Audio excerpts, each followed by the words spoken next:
Good morning. It is great to be here, and first just want to say a sincere thank you for giving me the opportunity to serve you as your state treasurer. It is an honor to serve you. Love the job and love going to work every single day for you. We're doing the things that we said we would do during the campaign, the things that you ask us to do every single day. We've made significant investments in agriculture and small business in every corner of this state, really touching so many families and jobs and farms. We've worked hard to help families save for college and make it easier to help put money on the table to help them save for college. And hopefully we brought this office closer to all of you, closer to taxpayers, because we worked hard to build integrity and trust in the work that we do every day.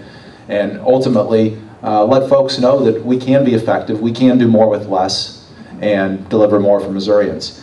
You know, when I think about this election cycle, I got an opportunity to be able to travel quite a few times, about 60 times over the last couple years for candidates, and got a chance firsthand to see how many really great candidates that really took that leap of faith this last cycle. Obviously, we have two great ones here, and Robin and Susan, that did that at a huge level, and just a huge leap of faith that both of them take, and so much respect I have for that leap of faith that they took.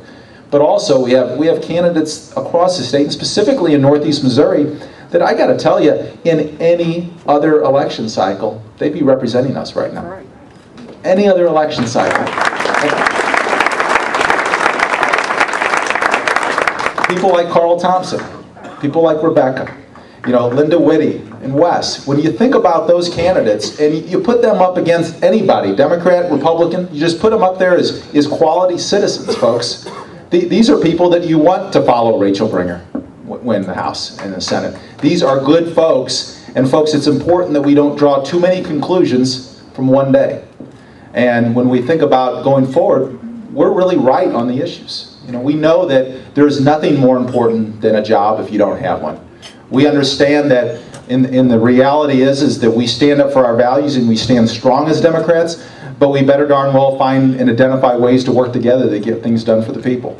And we also know that when we do those things, ultimately, we got to make sure that the middle class is central to economic growth. So when we talk about these fancy numbers that they spell out on economic development, the issue is jobs for the middle class, and are we building a stronger middle class? And I think about my family growing up. My dad was a union construction worker, and my mom was a hairdresser. And I think about the life that we had. And I stayed with them last night and visited them a little bit in Florissant, and those jobs, those good jobs, were really an entry point to the middle class for my family.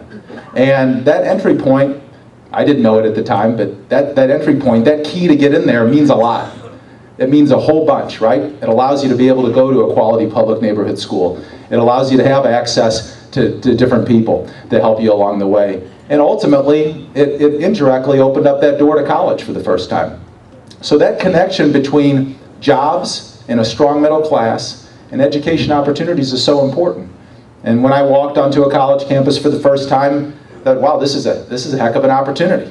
And we've been working every day on those issues in this office. We just negotiated the new 529 plan, the college savings plan for parents and grandparents and aunts and uncles that can save for kids' education. We now, for the first time ever, have $500,000 for financial assistance for Missouri savers. For the first time ever, we have the 5th lowest cost plan in the nation. And folks, more Missourians than in the history of the state are saving for college through Missouri Most.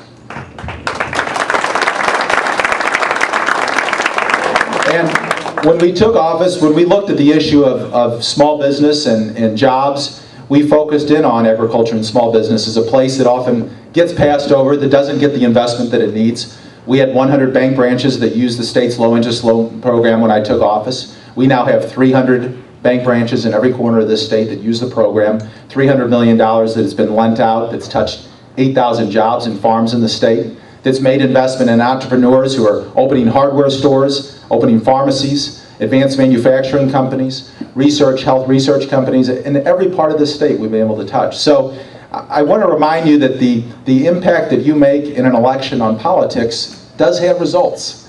And I know that during a tough cycle we can sort of wake up feeling like you got kicked in the gut pretty hard and you're not sure what that next step to take is. But I can tell you it starts with quality people who are willing to take that leap of faith, and that might be you running for office. It might be you recruiting a candidate to run for office. It might be you writing a check or giving your time. But together, all of those things make an impact. And ultimately, we're going to succeed in this state. We're going to continue to make sure that Missouri is a strong state and take Missouri into the future. And when you think about the kind of Missouri that you want to see in 10 years, you begin thinking about making those investments today and tomorrow. And folks, they build on themselves, and we'll get to the finish line. Thank you so much.